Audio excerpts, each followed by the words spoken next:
Nia Calloway stumbled out of the high-end bakery's back exit, her worn sneakers slipping on the slick pavement as the heavy steel door slammed shut with a final, echoing thud.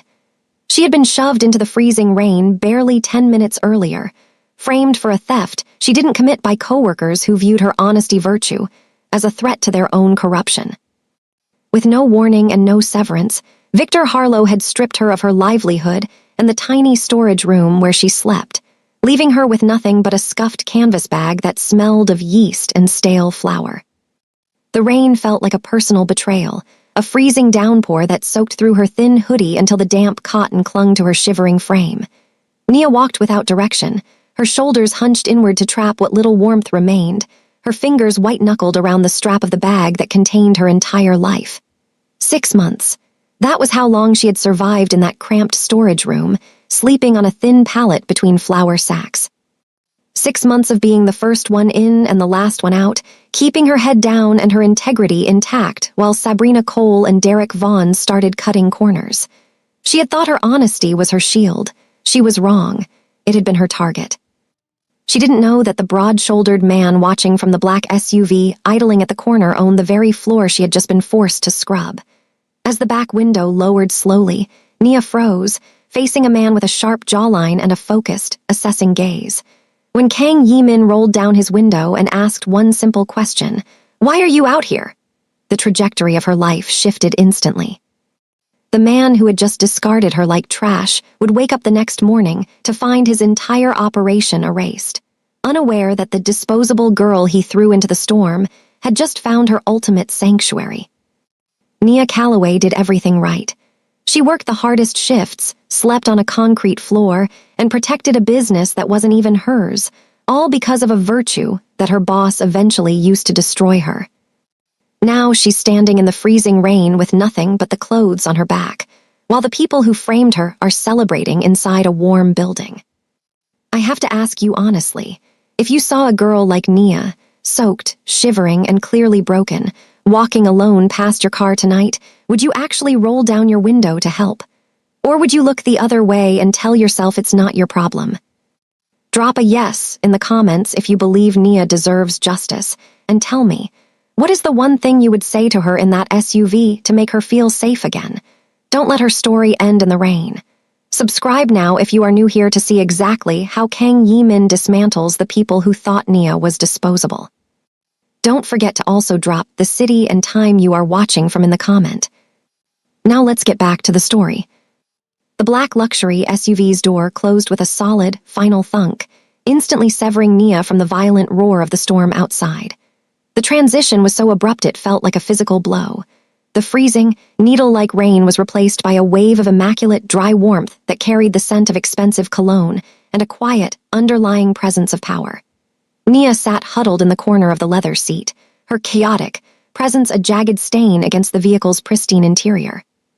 She was soaked to the bone, her oversized gray jacket dripping onto the floor mats and her natural curly hair clinging to her neck in wet, matted strands. Her shoulders were hunched inward in a protective, self-contained posture, her fingers white-knuckled as she clutched the scuffed canvas bag that contained the meager remains of her life. Beside her, Kang Yi-min sat in a state of slicked-back control that made the air in the car feel thin and pressurized. He didn't move to help her, nor did he offer a superficial comfort.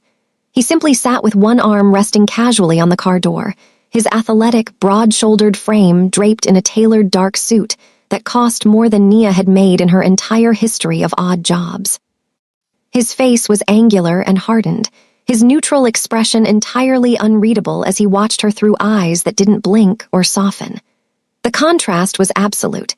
Nia was the embodiment of emotional collapse and survival mode, while Yi-min was the architect of authority and calm awareness. "Where are we going?" Nia asked, her voice barely a whisper, cracking under the weight of the exhaustion she had been carrying for 6 months. "You tell me," Yi-min replied, his voice a low, quiet rasp that cut through the muffled drumming of the rain against the roof. Nia looked out the tinted window at the flickering streetlights of the slum road, the yellow pools of light reflecting on the cracked pavement. She realized with a hollow ache that she had no answer. She had no family to call, no friends close enough to show up at midnight, and the little money she'd saved in her bag wouldn't last more than a week in a hostel, if she was lucky. She turned to face him fully, the water still streaming down her face and mixing with the tears she no longer cared to hide. "I don't have anywhere to go," she admitted, the truth hanging in the air like a blade. She began to recount her life, her words tumbling out in a stream of desperate honesty. She told him about the 6 months she had spent surviving in the bakery's cramped storage room, sleeping on a thin pallet between flour sacks because it was the only door she could lock. She explained how that lock mattered, how it meant she was a cleaner, not merchandise, and that she could say no and still have a place to sleep. Yimin's expression didn't change as she spoke, but his dark eyes remained locked on her, assessing every tremor in her voice. She told him about the honesty virtue that had become her target, how she had kept her head down and refused to participate in the negotiations she saw happening in the back rooms, and how Sabrina Cole and Derek Vaughn had looked at her with growing discomfort every time she refused to look the other way. "They framed me," Nia said, her jaw tensing as she remembered Victor Harlow's face as he shoved her into the alley. "They committed a theft and told the manager it was me because they knew I wouldn't stop them next time. They knew my integrity was a threat to their business." She described her history before the bakery, the endless odd jobs she had worked since she was a child, moving from one slum road to another because she had no family to recall and no history to claim. She had been a ghost in the city, an unseen worker who was exactly what she looked like, a woman with nowhere left to go. Yimin leaned forward slightly, his elbows on his knees and his hands clasped, the visible ink along his hands catching the dim light of the cabin. He studied her soaked uniform and the way she gripped her bag as if it were the only thing keeping her tethered to the world. "You stayed in that room for months, listening to the corruption around you, and you still said no," he asked, his voice flat but carrying a weight of attention that hadn't been there before. "I'm not that," Nia whispered, her eyes lowering to avoid his assessing gaze. "I'm just a cleaner. I did what I agreed to do, that's all." "You succeeded," Yimin corrected her, his gaze finally shifting toward the front of the car. He didn't offer her pity. He offered her a recognition that felt more like a vow. He pulled out his phone, his fingers moving across the screen with a swift, practiced efficiency that suggested he was already dismantling the world she had just left behind. The SUV pulled smoothly onto the main road, the engine's quiet idle the only sound in the cabin, as Nia realized she had made a choice. She had trusted a stranger with hard eyes and quiet threats, a man who sat in the shadows of the vehicle like a calm authority amid chaos. As the warmth of the car finally began to stop her shivering, Nia felt the emotional wall she had built to survive begin to crack. She was still a girl with nothing, but as she looked at the silent, powerful man beside her, she realized she was no longer walking in the rain alone. The black SUV glided through the rain-slicked streets of Seoul, its engine a low, predatory hum that seemed to vibrate through the very soles of Nia's worn sneakers.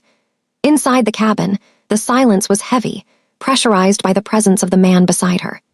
Kang Yimin didn't look at her. He remained staring out the window, his focused, assessing gaze tracking the neon lights of the city as they blurred into streaks of blue and pink against the tinted glass. Nia sat as far into the corner as she could, her damp gray hoodie leaving a dark stain on the pristine leather, her natural curly hair still dripping slowly onto her shoulders. "You said you worked as a cleaner at the Golden Grain Bakery," Yimin said suddenly, his voice a low, melodic rasp that cut through the muffled drumming of the rain. It wasn't a question, but a statement of fact he had pulled from the fragments of her story. "Yes," Nia whispered, her voice barely audible. 6 months. I lived in the storage room because I had nowhere else to go. I just wanted to keep my head down and do my job." Yimin turned to face her then, his sharp jawline and defined cheekbones catching the dim light of the dashboard. There was a stillness to him that was more terrifying than the storm she had left behind, a calm authority that made her heart hammer against her ribs.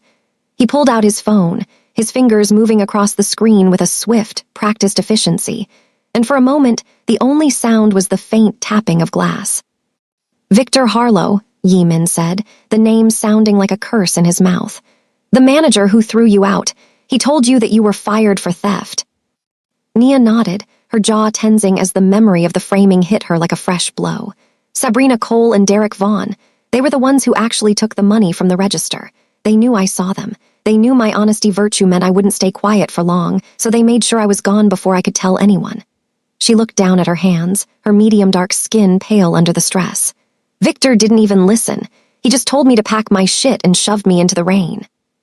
A cold, unreadable expression settled over Yi Min's face, not surprise, but something much more dangerous. He leaned back against the seat, his athletic, broad-shouldered frame casting a shadow that seemed to swallow the light in the car.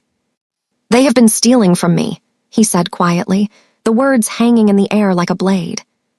Nia's breath caught. She looked at him, her eyes wide as the realization hit her. You own the bakery." "I own a lot of things," Yi Min replied, his voice flat and devoid of warmth. "The golden grain is one of them, and it seems Victor Harlow has forgotten who he truly works for." The patient and terrible fury that Nia had sensed earlier began to radiate from him now, an ice-cold energy that filled the small space of the car. He made a call, speaking in rapid, clipped tones to someone on the other end, his orders sounding like a death sentence for the careers of the people who had wronged her.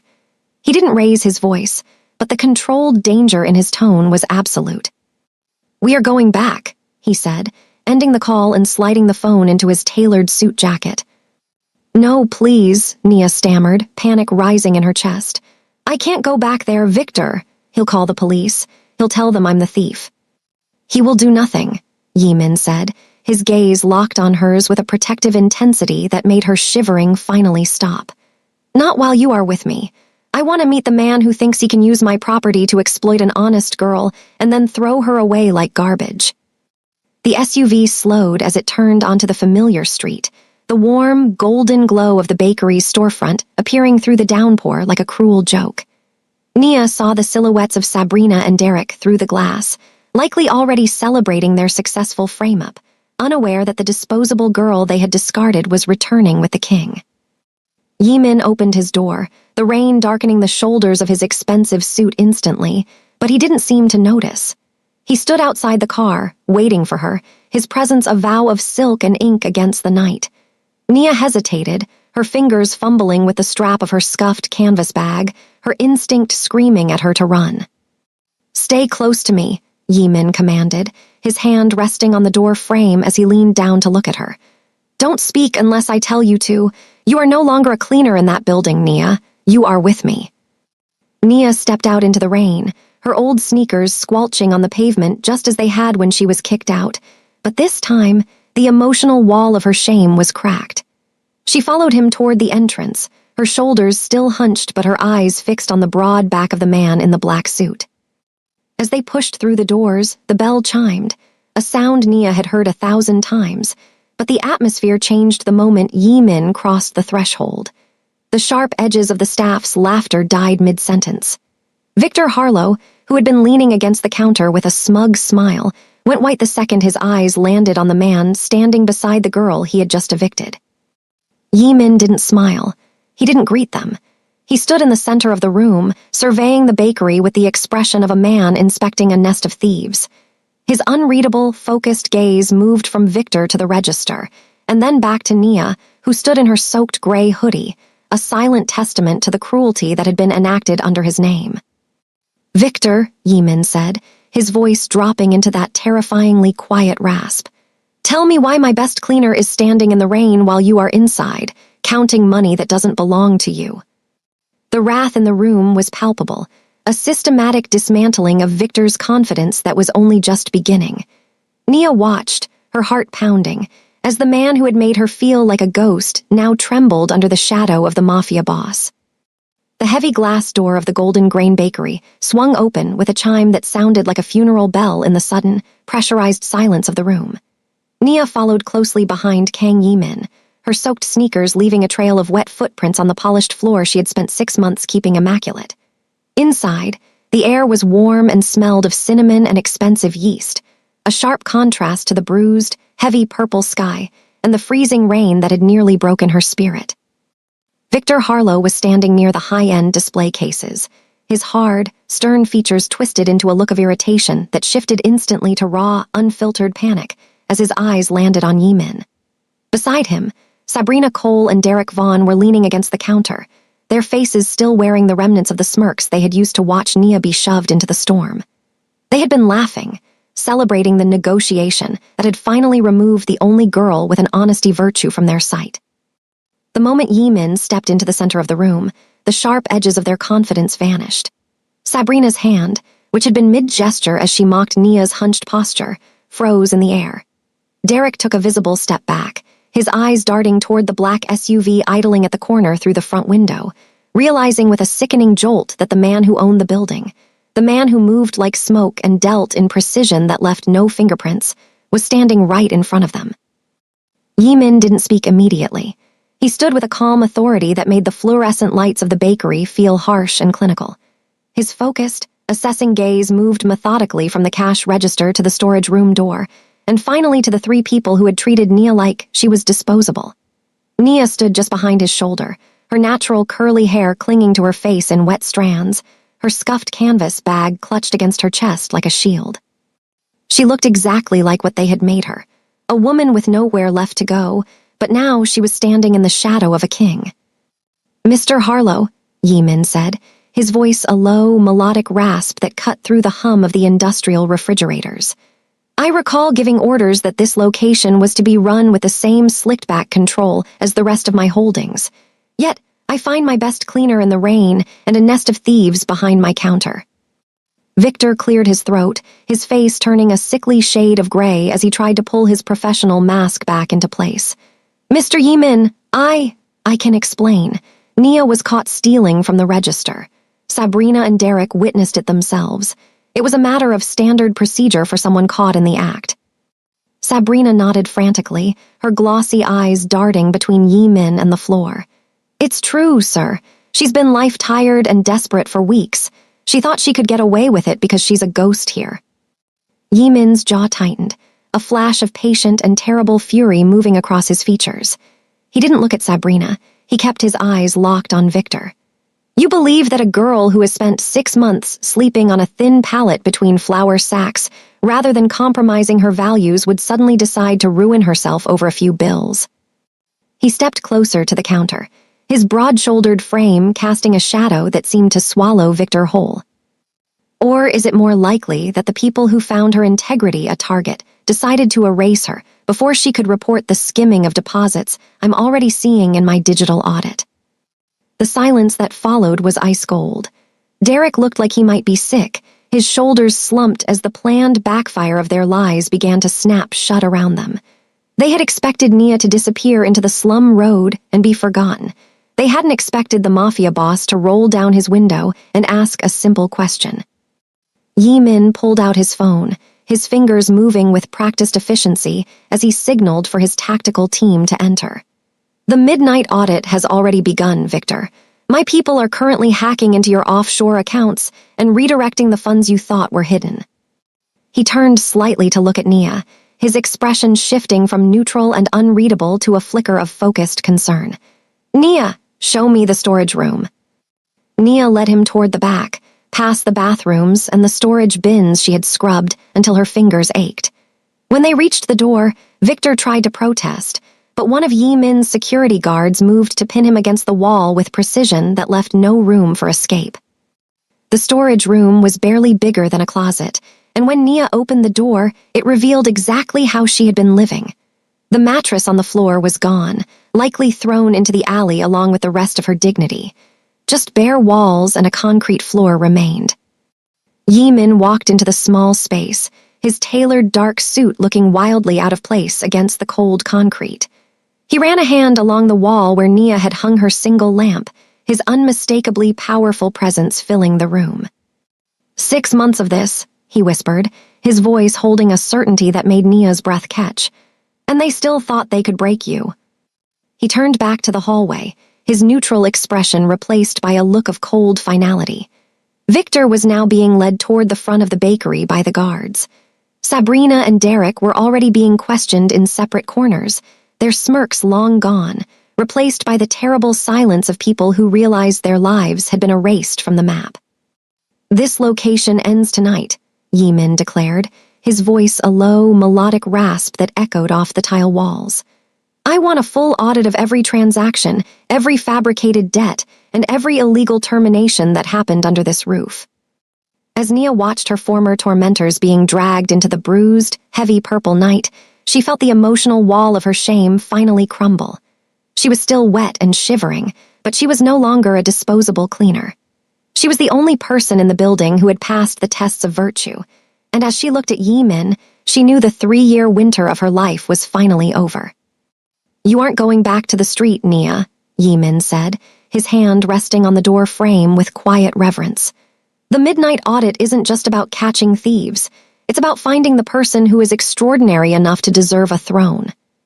The clinical brightness of the Golden Grain Bakery's lighting felt like a spotlight on the wreckage of Nia's old life, as Kang Yi-min's audit team moved through the space with surgical efficiency.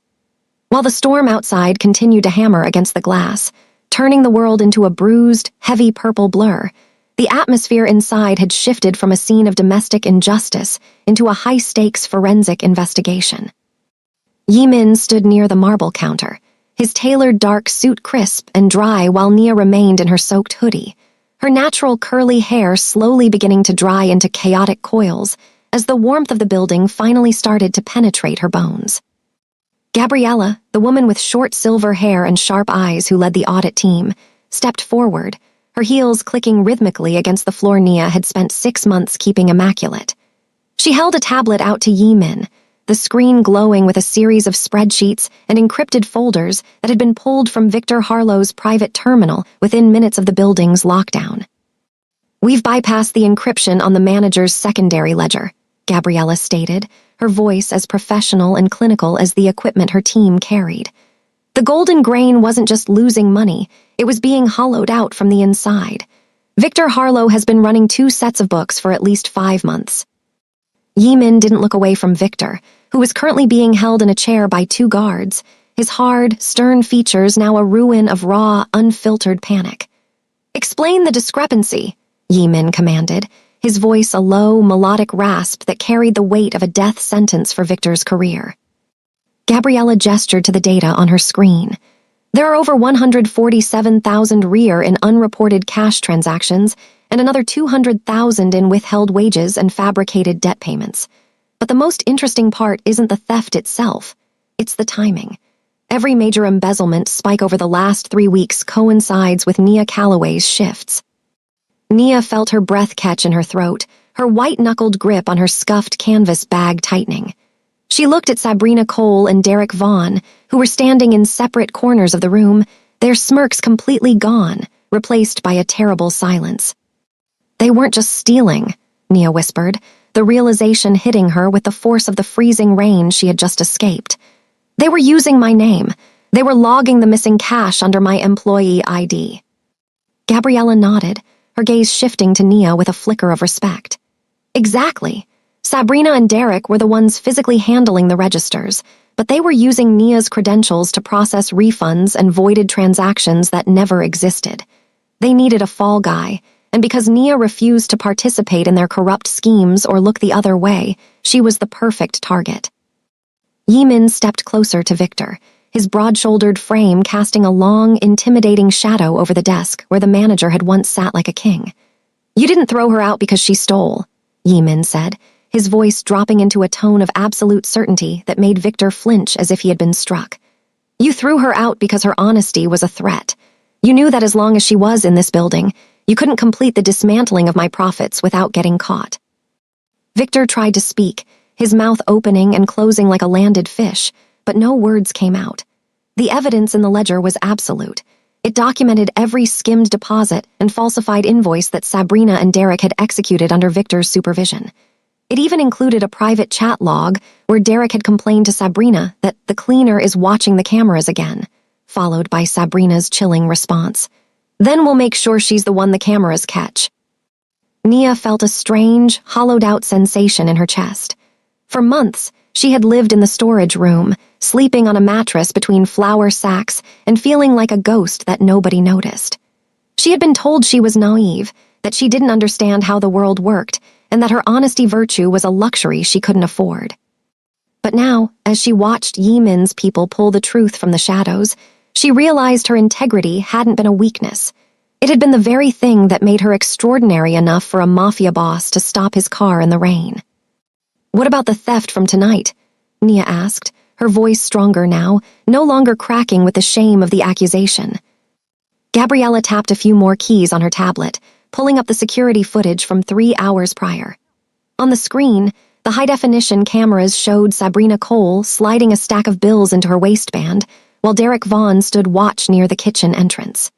Minutes later, the footage showed Victor Harlow entering the frame, looking at the empty register, and then heading straight for the storage room where Nia was resting.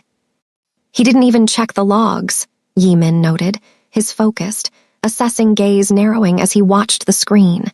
He already had the narrative written. He just needed the girl with no family and nowhere left to go to be the villain in his story. Yi-min turned away from the monitors and looked at Nia. The emotional wall between them seemed to vibrate with the intensity of his presence. He didn't offer her a shallow apology. Instead, he offered her the final verdict. "Victor, Sabrina, Derek, you are all terminated effective immediately," Yi-min declared, his voice echoing through the silent, gutted bakery. "But you aren't just losing your jobs. Gabriella has already contacted federal authorities regarding the fraud, embezzlement, and the coercion of staff members into illegal labor practices. You'll be lucky to see daylight in the next decade." As the guards began to lead the trio out toward the waiting black sedans in the rain, Victor turned back one last time, his face a mask of raw, unfiltered panic. But Yi-min had already turned his back on them, his attention entirely focused on the girl who had walked away from everything rather than compromise who she was. Nia looked at the scuffed canvas bag at her feet, then up at the man who had become her ultimate shield. The truth in the ledger had set her free, but as Yi-min handed her a business card with heavy paper and embossed lettering, she knew her journey from the storage room was only just beginning. "You were right to say no, Nia," Yi-min said, his hand resting on the marble counter with quiet reverence.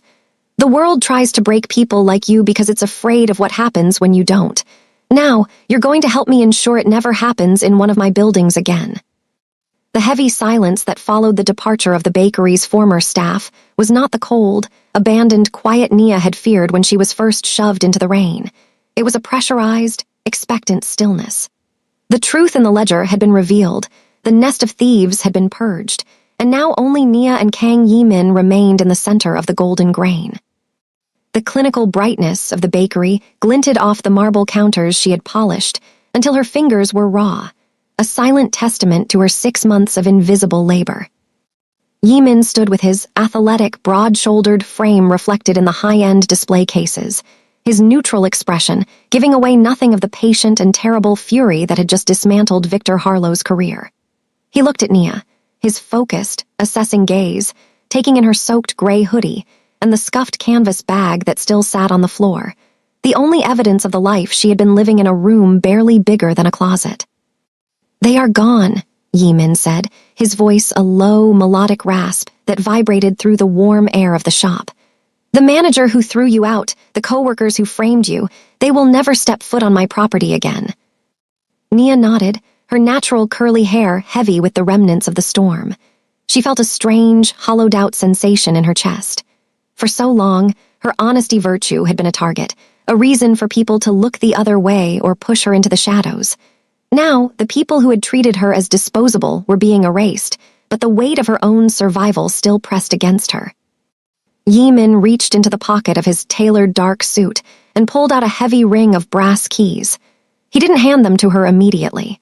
Instead, he laid them on the very counter where Sabrina Cole had once slid bills with malicious intent. "Victor Harlow claimed you weren't a good fit for this team because you wouldn't participate in his corruption," Yi-min said, his eyes narrowing slightly. "He was right. You don't fit among thieves, but a business like this requires a lock on the door that can't be picked by greed." He gestured to the empty bakery, the silence of which was now being filled by the rhythmic hum of the industrial ovens Nia had cleaned every night. "I am not just giving you back pay, Nia. I am giving you the authority you were denied because of your integrity. From this moment, you are no longer the cleaner. You are the manager of the Golden Grain Bakery."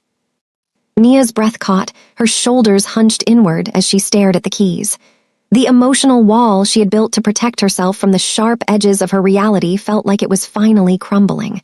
I don't know how to run a business," she whispered, her voice barely above a whisper. "I'm just a girl who had nowhere safe to go."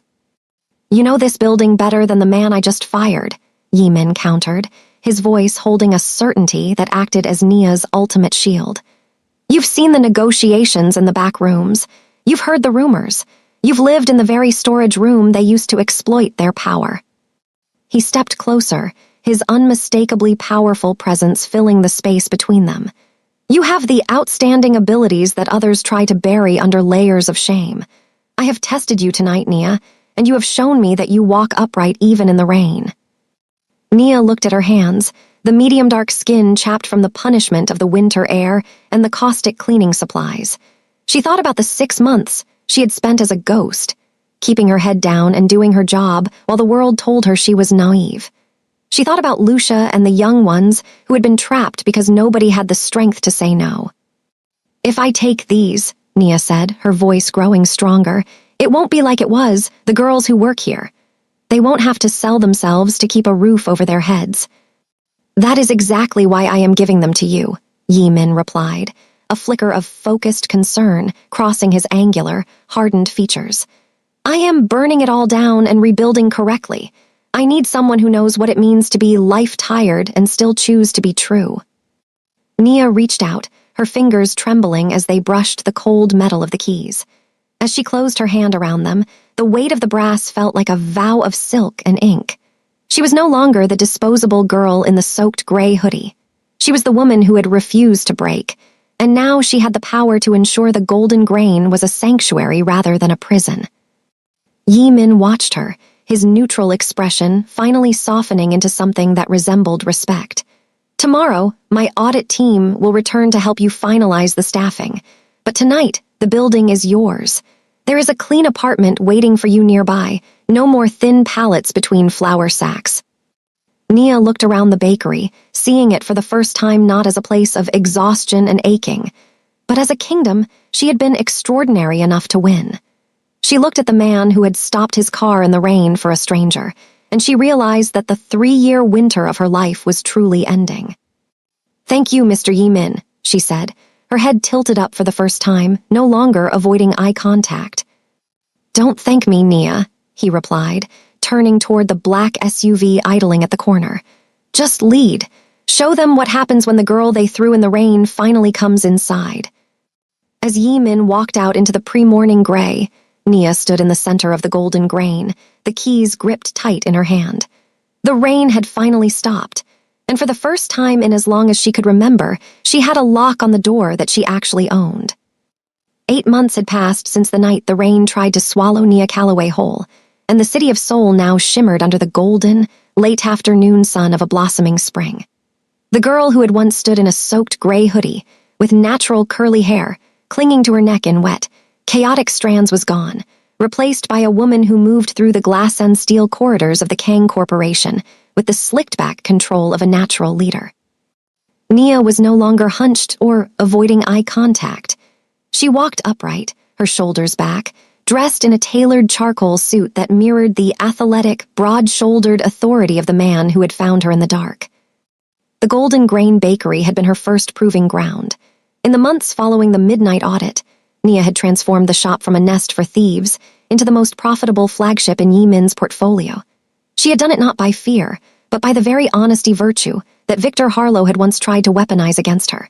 She had hired staff who were life-tired and out of options, giving them the same lock on the door and sense of dignity that Yimin had gifted her.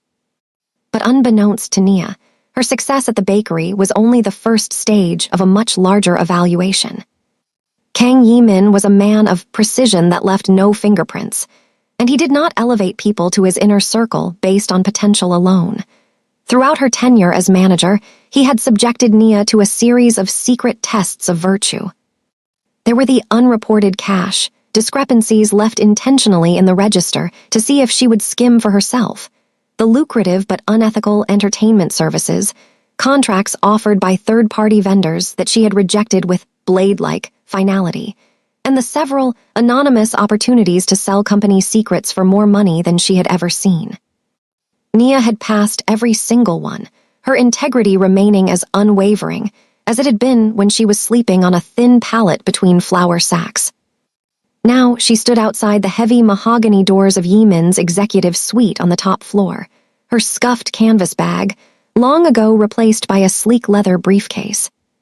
The emotional wall she once used to hide her shame had been rebuilt into a barrier of professional excellence.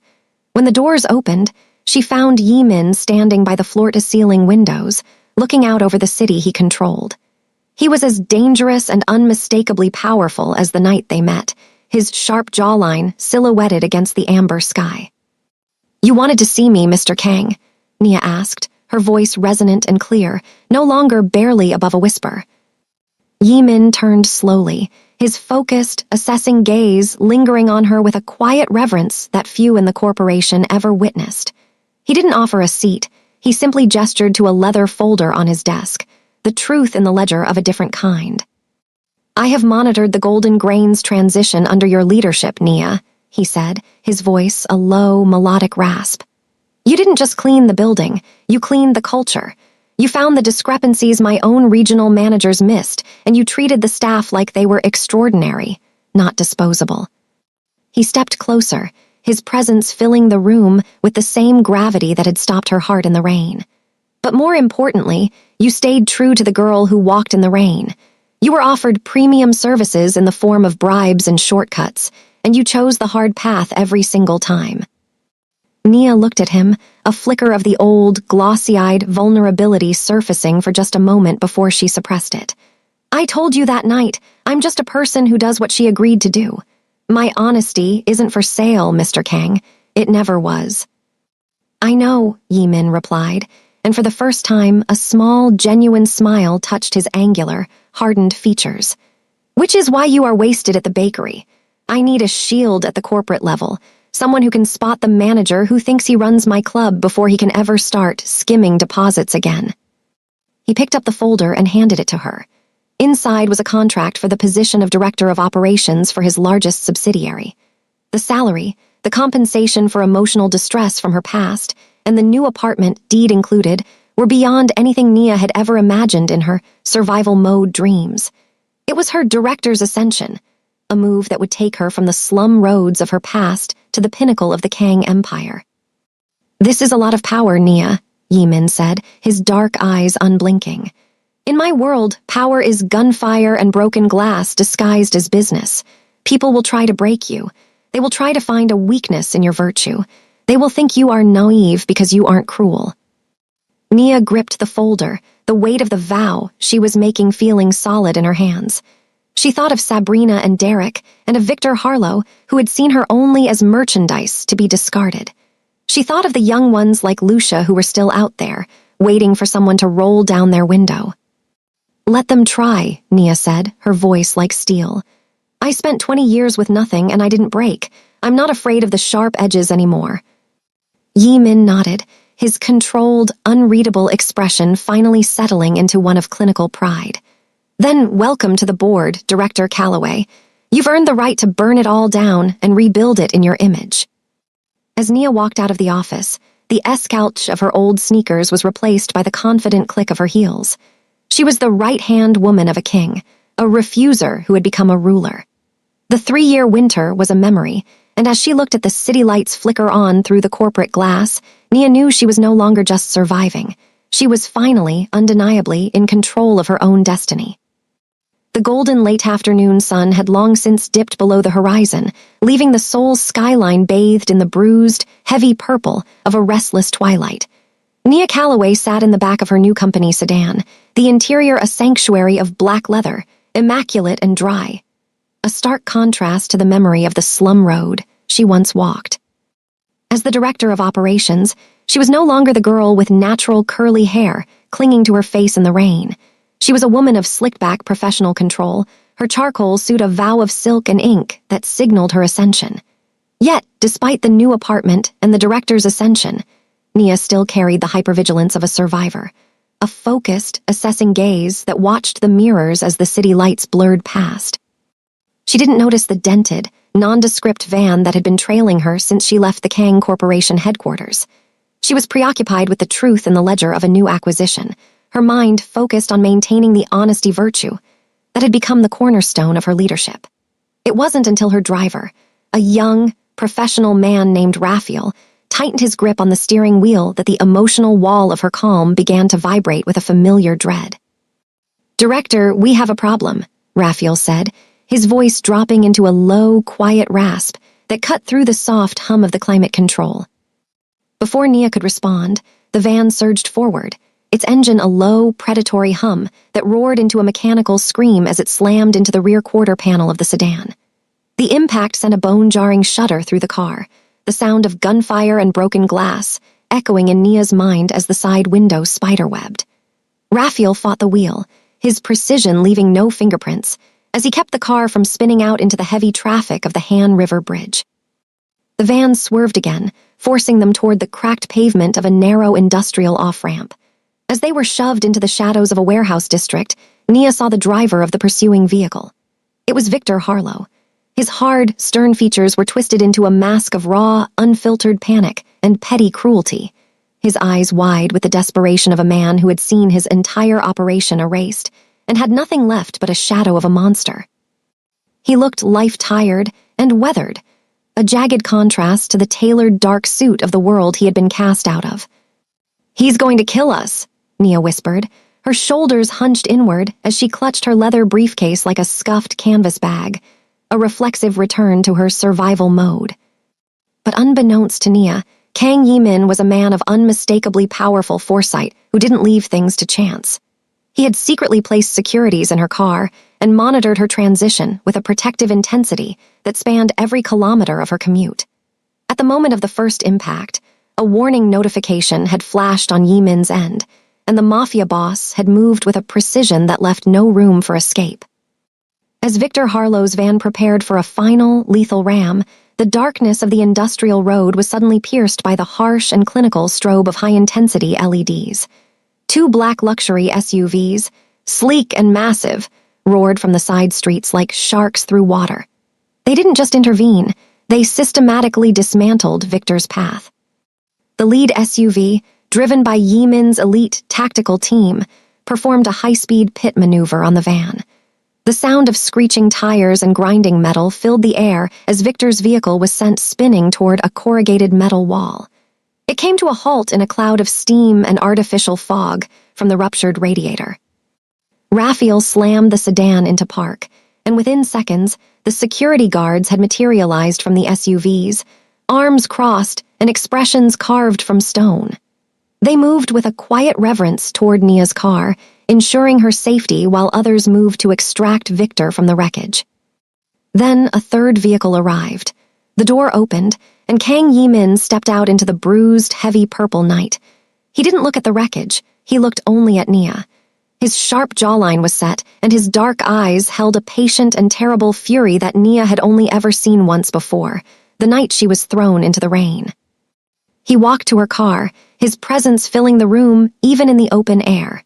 He opened the door and reached out a hand, his pulse steady and strong against her trembling fingers. "I told you the world would try to break you because it's afraid of your virtue," Yimin said, his voice a low, melodic rasp that acted as her ultimate shield. Nia looked at Victor Harlow, who was being dragged from the van, crying and begging for a mercy he had never shown her. He looked disposable now, a ghost of the man who had once owned her world. "You're safe now," Yimin whispered, his focused concern a vow of silk and ink. "I am taking you to my house. The 3-year winter is over, Nia. From tonight, you stay where the sharp edges can never touch you." Nia allowed him to lead her to his car, her honesty virtue still intact, but her emotional wall finally crumbling in the face of his protection. As they pulled away from the cracked pavement and the wreckage of her past, she realized that the roadside ambush hadn't been her end. It was the final test of virtue that had proven she belonged in the king's sanctuary. The black sedan swept through the iron gates of Kang Yimin's private estate, the tires whispering against the rain-slicked driveway as they ascended toward a sanctuary of glass and stone that looked more like a gilded fortress than a home. Inside the car, Nia sat in a state of quiet shock, her fingers still tracing the spiderwebbed glass of the window where Victor's van had struck her only an hour before.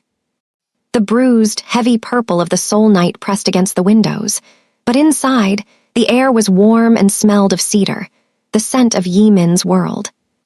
Yimin didn't speak until they were deep within the interior of the mansion, a space of white marble and soft, charcoal silks that felt entirely removed from the cracked pavement and the shadow of monsters Nia had spent her life navigating. He led her into a high-ceilinged study where a fire crackled in the hearth, its amber light dancing across his sharp jawline and defined cheekbones. For the first time since the roadside ambush, the controlled, unreadable mask he wore for the world seemed to slip, replaced by a focused concern that made the air in the room feel heavy and pressurized. "Sit," he commanded softly, gesturing to a leather armchair that felt like a cashmere shield against the trauma of the night. He poured a glass of water and handed it to her, his pulse steady and strong as his fingers briefly brushed hers. Nia took it, her shoulders hunched inward as she looked up at the man who had become her ultimate shield. "You should have let me handle Victor the night we went to the bakery," Yimin said, his voice dropping into that low, melodic rasp. "I let him walk away with a legal process because I wanted to honor the honesty you value so much. I didn't want to stain your new life with the gunfire and broken glass of mine." Nia looked at the fire, the emotional wall she had spent years building finally starting to crumble. "I don't regret it," she whispered. "I've spent my whole life being disposable, Mr. Kang. If I had let you hurt him then, I would have been just like him, using fear to get what I want. I had to stay true to myself, even if it meant I was at risk." Yimin went very still. He walked to the window, looking out at the city he ruled with a calm authority, his athletic, broad-shouldered silhouette cutting a dark figure against the glass. "That is exactly why I can't let you go," he said, turning back to face her. The neutral expression was gone, replaced by a terrifyingly soft reverence. "I have spent my entire life surrounded by people who would sell their souls for a seat at my table. I have met independent contractors who lie for a living and regional managers who look the other way for a price."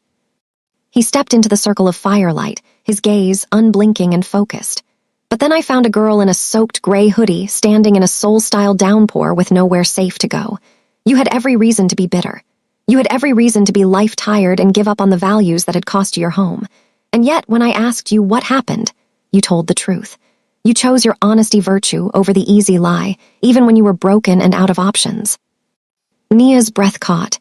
She had never heard him speak with such unmistakable power and raw vulnerability. "I have tested you, Nia," Yimin admitted, his voice a whisper that cut through the silence of the mansion.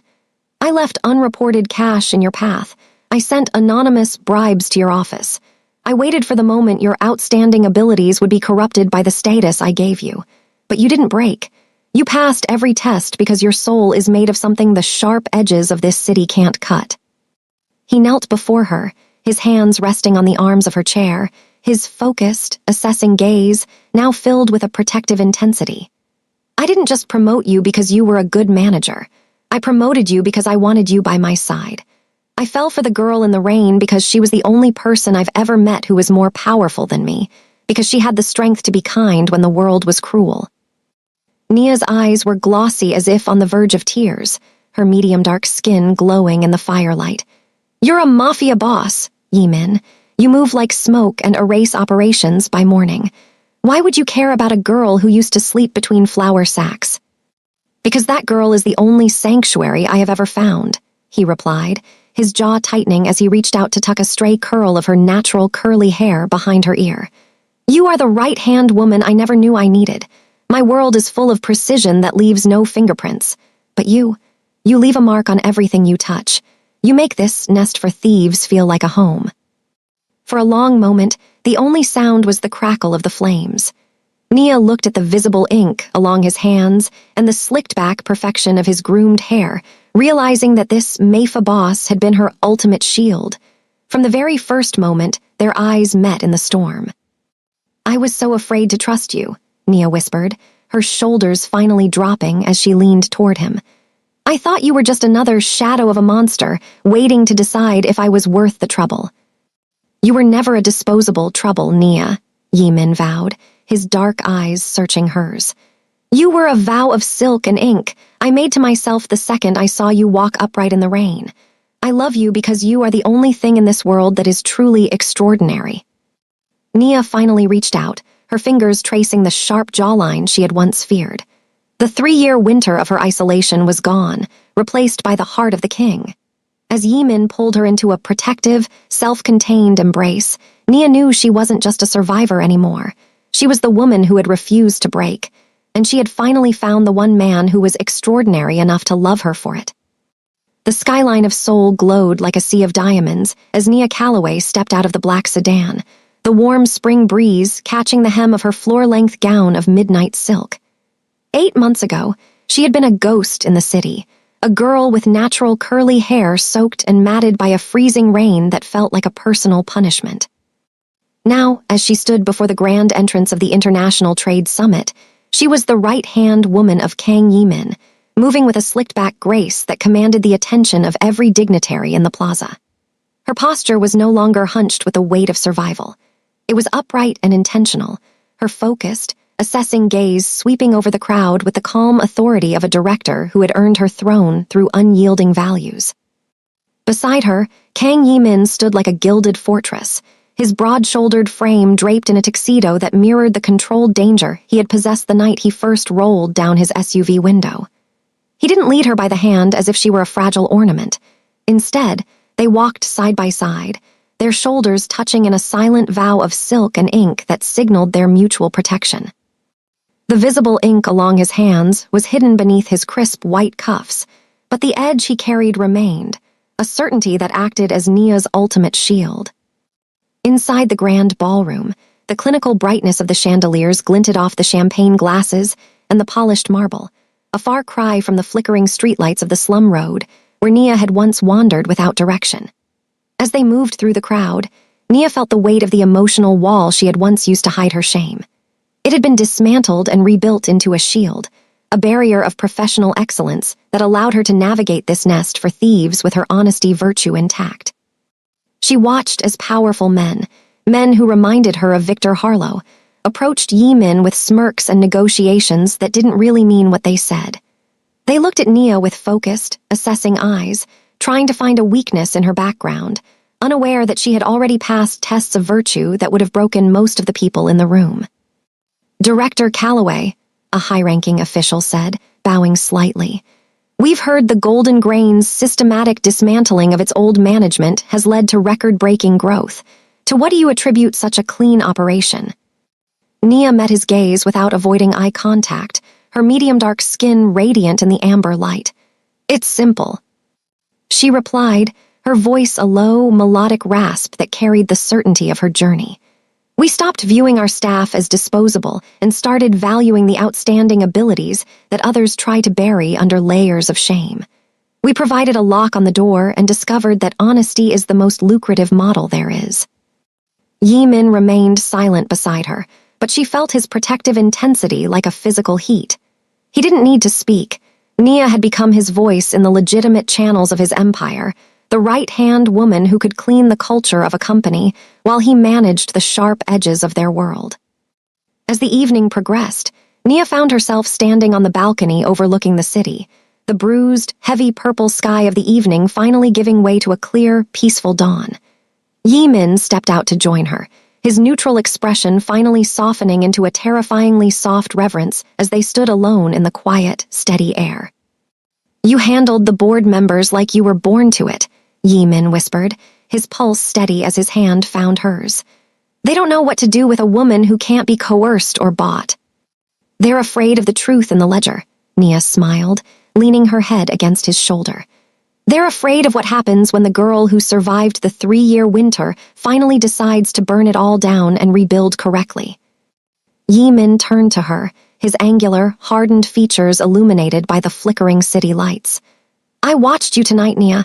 You were the only sanctuary in that room. You stayed true to yourself even when you had every reason to play their game." He reached out, his fingers tracing the natural curly hair that was now styled and elegant, a far cry from the wet strands of the storage room. "I fell for the girl in the rain because she was extraordinary. But I love the woman standing here because she is my ultimate shield. You protect the part of me that I thought was erased from the map years ago." Nia felt her eyes grow glossy as if on the verge of tears, but they were tears of vindictive joy, not shame. She thought of the scuffed canvas bag she had once clutched to her chest, and the thin pallet between flour sacks where she had dreamed of a life she could finally choose freely. She looked at the man who had stopped his car in the rain and realized that their happily ever after wasn't a fairy tale of ease. It was a fortress of mutual protection built on the unyielding values they had both fought to keep. "We're going to change things, aren't we?" Nia asked, her shoulders finally dropping in the safety of his embrace.